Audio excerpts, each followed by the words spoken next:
ಈ ಗುಲಾಬ್ ಜಾಮೂನ್ ಅಂದರೆ ಚಿಕ್ಕ ಮಕ್ಕಳಿಂದ ದೊಡ್ಡೋರ ತನಕ ಇಷ್ಟಪಟ್ಟು ತಿನ್ನುವಂತಹ ಒಂದು ಸ್ವೀಟ್ ರೆಸಿಪಿ. ಇದನ್ನು ಮಾಡೋದು ಎಷ್ಟು ಸುಲಭನೋ ತಿನ್ನೋದಕ್ಕೂ ಕೂಡ ಅಷ್ಟೇ ರುಚಿಯಾಗಿರುತ್ತೆ.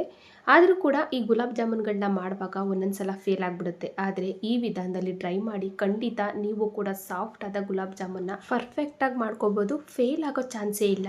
ಇವಾಗ ಮಾಡೋ ವಿಧಾನ ಹೇಗೆ ಅಂತ ನೋಡೋಣ.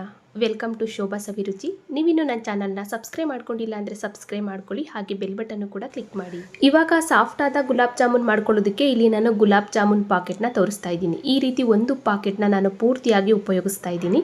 ಇವಾಗ ಇದನ್ನು ನಾವು ಅಳತೆ ಮಾಡ್ಕೊಳ್ಳೋಣ. ಏಕೆಂದರೆ ನಾವು ಸಕ್ಕರೆ ಆಗ್ಬೋದು ಮತ್ತು ನೀರು ಆಗ್ಬೋದು ಎಲ್ಲನೂ ಕೂಡ ಅಳತೆ ಪ್ರಕಾರ ತೋರಿಸ್ಬೇಕು. ಹಾಗಾಗಿ ನಾನು ಗುಲಾಬ್ ಜಾಮೂನ್ ಪಾಕೆಟ್ನ ಕೂಡ ಓಪನ್ ಮಾಡಿಕೊಂಡು ನಿಮಗೆ ಅಳತೆ ಪ್ರಕಾರ ತೋರಿಸ್ತೀನಿ. ಇವಾಗ ನಾನು ತಗೊಂಡಂಥ ಒಂದು ಪಾಕೆಟ್ ಗುಲಾಬ್ ಜಾಮೂನ್ನ ಈ ರೀತಿ ಒಂದು ಪಾತ್ರೆಗೆ ಸೇರಿಸ್ತಾ ಇದ್ದೀನಿ. ನೋಡಿ, 1 ಕಪ್ ಆಗುವಷ್ಟು ಅಳತೆ ಮಾಡ್ಕೊಂಡಿದ್ದೀನಿ. ಅಂದರೆ ಗುಲಾಬ್ ಜಾಮೂನ್ ಪುಡಿನ ತುಂಬ ಲೂಸಾಗಿ ನಾನು ಸೇರಿಸ್ತಾ ಇರೋದು. ನೋಡಿ, 1/4 ಕಪ್ ಆಗುವಷ್ಟು ನನಗೆ ಗುಲಾಬ್ ಜಾಮೂನ್ ಪುಡಿ ಆಯಿತು.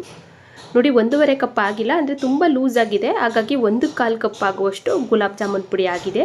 ಇವಾಗ ಇದನ್ನೆಲ್ಲ ನಾನು ಈ ರೀತಿ ಒಂದು ಪಾತ್ರೆಗೆ ಸೇರಿಸ್ಕೊಂಡು ಇವಾಗ ನಾನು ಗುಲಾಬ್ ಜಾಮೂನ್ ಪುಡಿನ ಯಾವ ಬೌಲಲ್ಲಿ ಸೇರಿಸ್ತೆ ಅದೇ ಬೌಲಲ್ಲಿ ಅರ್ಧ ಕಪ್ ಆಗುವಷ್ಟು, ಅಂದರೆ 1/4 ಕಪ್ ಆಗುವಷ್ಟು ಹಾಲನ್ನ ತಗೊಂಡಿದ್ದೀನಿ. ಇದನ್ನು ಸ್ವಲ್ಪನೇ ಹಾಕ್ಕೊಂಡು ಮಿಕ್ಸ್ ಮಾಡ್ಕೊಳ್ಳೋಣ. ಹಾಲು ಬಂದು ಹಸಿ ಹಾಲಲ್ಲ, ಕಾಯಿಸಿ ಬಿಸಿ ಆರಿರುವಂಥ ಹಾಲು. ಇದನ್ನು ನಾವು ಸ್ವಲ್ಪನೇ ಹಾಕ್ಕೊಂಡು ಮಿಕ್ಸ್ ಮಾಡ್ಕೋಬೇಕು. ನೋಡಿ, ಇವಾಗ ಸ್ವಲ್ಪ ಹಾಕ್ಕೊಂಡಿದೆ, ಮತ್ತು ಇನ್ನೊಂದು ಸ್ವಲ್ಪ ಹಾಕೋತಾ ಇದ್ದೀನಿ. ನೋಡಿಕೊಂಡು ನಾವು ಮಿಕ್ಸ್ ಮಾಡ್ಕೊಳ್ಳೋಣ. ಆದಷ್ಟು ನಾವು ಕೈನಲ್ಲಿ ಚೆನ್ನಾಗಿ ಮಿಕ್ಸ್ ಮಾಡ್ಕೊಳ್ಳೋಣ. ಕೈನಲ್ಲಿ ಚೆನ್ನಾಗಿ ಮಿಕ್ಸ್ ಮಾಡ್ಕೊಳ್ಳೋದ್ರಿಂದ ನಮಗೆ ಹದ ಅನ್ನೋದು ಕರೆಕ್ಟಾಗಿ ಗೊತ್ತಾಗುತ್ತೆ. ಚಪಾತಿ ಹಿಟ್ಟು ಥರ ನಾವು ಈ ಗುಲಾಬ್ ಜಾಮೂನ್ ಹಿಟ್ಟನ್ನು ನಾದ್ಕೋಬಾರ್ದು. ಚಪಾತಿ ಹಿಟ್ಟು ಥರ ನಾವು ಚೆನ್ನಾಗಿ ಕೈನಲ್ಲಿ ನಾದ್ಕೋತು ಅಂದರೆ ಗುಲಾಬ್ ಜಾಮೂನ್ ಎಲ್ಲ ಗಟ್ಟಿ ಆಗ್ತವೆ, ಒಳಗಡೆ ಸರಿಯಾಗಿ ಬೇಯಲ್ಲ. ಹಾಗಾಗಿ ನಾವು ತುಂಬ ಸಾಫ್ಟಾಗಿ ಈ ಗುಲಾಬ್ ಜಾಮೂನ್ ಹಿಟ್ಟನ್ನು ನಾವು ನಾದ್ಕೋಬೇಕಾಗುತ್ತೆ. ನೋಡಿ, ಇಷ್ಟೇ, ತುಂಬ ಸ್ಮೂತಾಗಿ ನಾದ್ಕೋಬೇಕು. ಗಟ್ಟಿಯಾಗಿ ಕೈ ಹಾಕಿ ನಾವು ಚೆನ್ನಾಗಿ ಹದ್ಮಿ ನಾದೋ ಹಾಗೆ ಇಲ್ಲ. ನೋಡಿ, ಈ ಥರ ಒಳಗಡೆ ಪದರವಾಗಿ ಇರಬೇಕು. ನೋಡಿ, ಜಸ್ಟ್ ಈ ರೀತಿ ನಾವು ಹಾಲು ಹಾಕ್ಕೊಂಡು ಸ್ಪೂನಲ್ಲಿ ಮಿಕ್ಸ್ ಮಾಡಿ ಬಿಟ್ಬಿಟ್ರೂ ಕೂಡ ಗುಲಾಬ್ ಜಾಮೂನ್ ಚೆನ್ನಾಗಿ ಬರುತ್ತೆ. ನೋಡಿ, ಈ ರೀತಿ ನಾನು ಇದನ್ನು ತುಂಬ ಸಾಫ್ಟಾಗಿ ನಿಧಾನವಾಗಿ ಕೈನಲ್ಲಿ ಪ್ರೆಸ್ ಮಾಡಿಕೊಂಡು ನಾದ್ಕೊಂಡಿದ್ದೀನಿ. ಇವಾಗ ಇದನ್ನು ಮುಚ್ಚಿ ಒಂದು 1/2 ಅವರ್ ಆಗ್ಬೋದು ಅಥವಾ ಒಂದು 20 ನಿಮಿಷ ಆಗ್ಬೋದು ಒಂದು ಸೈಡಲ್ಲಿ ಇಡೋಣ. ಸಕ್ಕರೆ ಪಾಕನ ರೆಡಿ ಮಾಡ್ಕೊಳ್ಳೋ ತನಕ ಮಾತ್ರ. ಇವಾಗ ಸಕ್ಕರೆ ಪಾಕ ರೆಡಿ ಮಾಡ್ಕೊಳ್ಳೋದಕ್ಕೆ ನಾನು ಗುಲಾಬ್ ಜಾಮೂನ್ ಪುಡಿನ ಯಾವ ಕಪ್ಪಲ್ಲಿ ಸೇರಿಸ್ತೆ ಅದೇ ಕಪ್ಪಲ್ಲಿ 3 ಕಪ್ ಆಗುವಷ್ಟು ನಾನು ಸಕ್ಕರೆನ ಸೇರಿಸ್ತಾ ಇದ್ದೀನಿ. 1/4 ಕಪ್ ಆಗುವಷ್ಟು ಗುಲಾಬ್ ಜಾಮೂನ್ ಪುಡಿ ಆಗಿತ್ತು, ಅದೇ ಕಪ್ಪಲ್ಲಿ 3 ಕಪ್ ಆಗುವಷ್ಟು ಸಕ್ಕರೆನ ಹಾಕ್ತಾ ಇದ್ದೀನಿ. 3 ಕಪ್ ಆಗುವಷ್ಟು ಸಕ್ಕರೆಗೆ ಅದೇ ಕಪ್ಪಲ್ಲಿ 2 ಕಪ್ ಆಗುವಷ್ಟು ನೀರು ಹಾಕೊಂಡು ಸಕ್ಕರೆ ಪಾಕನ ರೆಡಿ ಮಾಡ್ಕೊಳ್ಳೋಣ. ಅಂದರೆ ಗೊತ್ತೇ ಇರುತ್ತೆ, ಈ ಗುಲಾಬ್ ಜಾಮೂನ್ಗೆ ನಾವು ಸಕ್ಕರೆ ಪಾಕನ ಜಾಸ್ತಿ ರೆಡಿ ಮಾಡ್ಕೋಬೇಕು, ಮತ್ತು ಈ ಗುಲಾಬ್ ಜಾಮೂನ್ಗಳನ್ನೆಲ್ಲ ನಾವು ಸಕ್ಕರೆ ಪಾಕದಲ್ಲೇ ಮುಳುಗಿಸ್ಬೇಕು. ಹಾಗಾಗಿ ಸ್ವಲ್ಪ ಸಕ್ಕರೆ ಪಾಕನ ನಾವು ಜಾಸ್ತಿನೇ ಮಾಡ್ಕೋಬೇಕಾಗುತ್ತೆ. ಇವಾಗ 3 ಕಪ್ ಸಕ್ಕರೆಗೆ 2 ಕಪ್ ನೀರು ಹಾಕ್ಕೊಂಡು ಒಂದೆಳೆ ಪಾಕ, ಅಂದರೆ ಸ್ವಲ್ಪ ಗಟ್ಟಿ ಪಾಕನ ರೆಡಿ ಮಾಡ್ಕೊಳ್ಳೋಣ. ಇವಾಗ ಪಾಕ ಒಂದು 70% ರೆಡಿ ಆಗ್ತಾ ಇದ್ದಾಗೆ ಒಂದು ಅರ್ಧ ಸ್ಪೂನ್ ಆಗೋಷ್ಟು ಏಲಕ್ಕಿ ಪುಡಿ ಹಾಕೊಂಡಿದ್ದೀನಿ. ಹಾಗೆ ಒಂದು ಚಿಕ್ಕ ನಿಂಬೆ ಹಣ್ಣಲ್ಲಿ 1/4 ಭಾಗದಷ್ಟು ನಿಂಬೆ ರಸನೂ ಕೂಡ ಹಾಕ್ತಾ ಇದ್ದೀನಿ. ನಿಂಬೆ ರಸ ಹಾಕೋದ್ರಿಂದ ಪಾಕ ತುಂಬ ರುಚಿಯಾಗಿರುತ್ತೆ. ಒಂದು 4-5 ಹನಿ ನಿಂಬೆ ರಸನ ಹಾಕೊಳ್ಳಿ. ಇವಾಗ ನೋಡಿ, ಪಾಕ ಒಂದ್ಸಲ ಚೆಕ್ ಮಾಡಿ ನೋಡ್ಕೊಳ್ಳೋಣ. ನೋಡಿ, ಈ ಥರ ಒಂದೆಳೆ ಪಾಕ ನಮಗೆ ರೆಡಿಯಾದರೆ ಸಾಕು. ಇವಾಗ ಪಾಕ ಕರೆಕ್ಟಾಗಿ ರೆಡಿಯಾಗಿದೆ. ಗ್ಯಾಸ್ ಆಫ್ ಮಾಡಿಕೊಂಡು ಒಂದು ಪಾತ್ರೆನ ಮುಚ್ಚಿ ಇದನ್ನು ಹಾಗೆ ಒಂದು ಸೈಡಲ್ಲಿಟ್ಟು ಆವಾಗಲೇ ನಾವು ನಾದಿ ಇಟ್ಟಂಥ ಈ ಗುಲಾಬ್ ಜಾಮೂನ್ ಹಿಟ್ಟನ್ನು ನೋಡೋಣ. ಇವಾಗ ನೋಡಿ, ನಾನು ಕೂಡ ಸಕ್ಕರೆ ಪಾಕ ರೆಡಿ ಮಾಡ್ಕೊಳ್ಳೋ ತನಕ ಒಂದು 1/2 ಅವರ್ ಇದನ್ನು ಮುಚ್ಚಿ ಬಿಟ್ಟಿದ್ದೆ. ಇವಾಗ ನಾವು ಉಂಡೆಗಳನ್ನಾಗಿ ಮಾಡ್ಕೊಳ್ಳೋಣ. ಈ ಉಂಡೆಗಳನ್ನ ರೆಡಿ ಮಾಡ್ಕೊಳ್ಳೋದು ಕೂಡ ಒಂದು ಇಂಪಾರ್ಟೆಂಟ್ ಆಗುತ್ತೆ. ಈ ಸ್ಟೆಪ್ಪನ್ನು ನೀವು ನೋಡ್ಕೋಬೇಕು. ನೋಡಿ, ಈ ಗುಲಾಬ್ ಜಾಮೂನ್ ಹಿಟ್ಟನ್ನು ನಾವು ಕೈನಲ್ಲಿ ಯಾವ ಥರ ಕೀಳ್ತೀವೋ ಅದೇ ಥರ ನಾವು ಹಸ್ತದ ಮೇಲೆ ಇಟ್ಕೋಬೇಕು.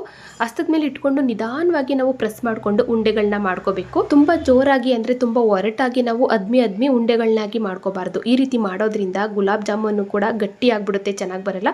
ತುಂಬ ಸಾಫ್ಟಾಗಿ, ಅಂದರೆ ನಾವು ಈ ಗುಲಾಬ್ ಜಾಮೂನ್ ಹಿಟ್ಟನ್ನು ಯಾವ ಥರ ಕೀಳ್ತೀವೋ ಅದೇ ಥರ ಹಸ್ತದ ಮೇಲೆ ಇಟ್ಕೊಂಡು ಸಾಫ್ಟಾಗಿ ನಿಧಾನವಾಗಿ ಈ ರೀತಿ ಮಾಡ್ಕೊಳ್ಳಿ ಅಷ್ಟೇ.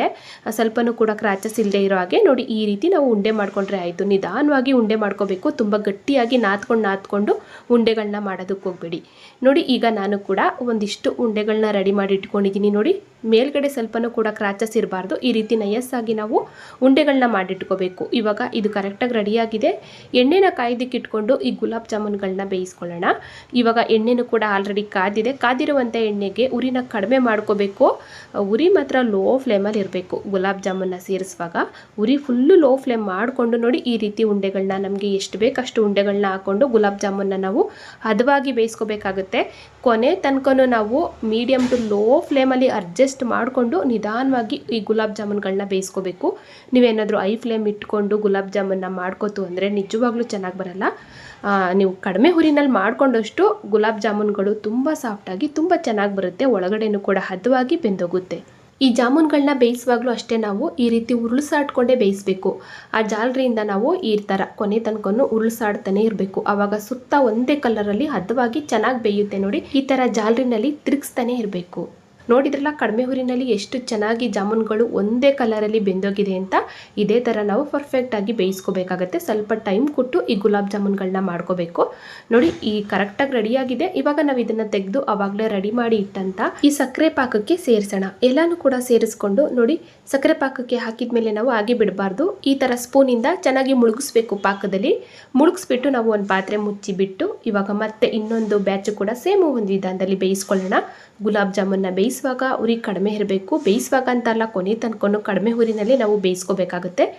ನೋಡಿ ಇಷ್ಟು ಗುಲಾಬ್ ಜಾಮೂನ್ಗಳನ್ನ ಹಾಕಿದ್ದೀನಿ ಒಂದೇ ಕಲರಲ್ಲಿ. ನೋಡಿ ಈ ಥರ ನಾವು ಜಾಲರಿನಲ್ಲಿ ತಿರುಗಿಸ್ತಾನೆ ಇರಬೇಕು. ಈ ಥರ ಆಡ್ಕೊಂಡೇ ಬೇಯಿಸ್ಕೊಳ್ಳೋದ್ರಿಂದ ಸುತ್ತ ಒಂದೇ ಕಲರಲ್ಲಿ ಬೆಂದೋಗುತ್ತೆ. ನೋಡಿ ಇದು ಕೂಡ ಕರೆಕ್ಟಾಗಿ ರೆಡಿ ಆಯಿತು. ತೆಗೆದು ನಾವು ಸಕ್ಕರೆ ಪಾಕಕ್ಕೆ ಹಾಕೋಣ. ಇವಾಗ ಎರಡನೇ ಬ್ಯಾಚು ಬೇಯಿಸಿದಂಥ ಈ ಗುಲಾಬ್ ಜಾಮೂನ್ಗಳನ್ನು ಕೂಡ ಸಕ್ಕರೆ ಪಾಕಕ್ಕೆ ಸೇರಿಸೋಣ. ಸಕ್ಕರೆ ಪಾಕಕ್ಕೆ ಸೇರಿಸಿದ ಮೇಲೆ ನೋಡಿ ಈ ರೀತಿ ಸ್ಪೂನಿಂದ ಚೆನ್ನಾಗಿ ಮಿಕ್ಸ್ ಮಾಡ್ಕೋಬೇಕು.